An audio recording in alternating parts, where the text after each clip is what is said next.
If President Assad sees the White House say, we've concluded that they have used chemical weapons, and then say, well, but we're not 100% sure, and we're going to kind of hold off while we figure it out completely, doesn't that give Assad reason to doubt that the U.S. is serious when we say, don't cross this line or else?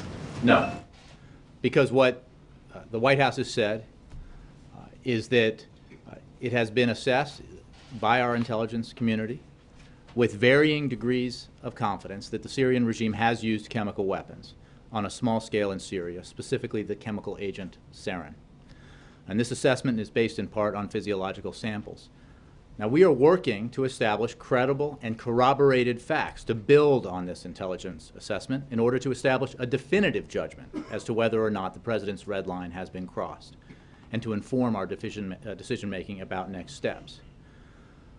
But the President himself raised this issue, raised the profile of this issue, the seriousness of the prospect that the Assad regime would use chemical weapons or transfer them to a terrorist group last year.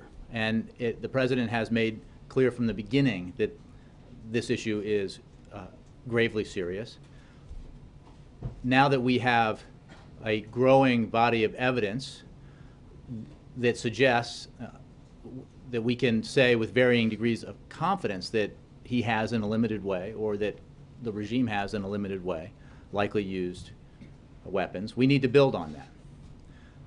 It is absolutely the correct thing to do to take the exceptional work that our intelligence community does and continue to build information and put together a credible set of facts that can be corroborated, that's based on firm evidence, that can be reviewed, and that is what we are endeavoring to do. We are, of course, very much supportive of a United Nations investigation into this. The President led, the United States led in calling for that investigation, and we continue to press for that investigation to proceed unhindered. We are also working independently and with our allies and with, most importantly, the Syrian opposition to assess credible reports of the use of chemical weapons and to build evidence to support the assessments that have been made thus far.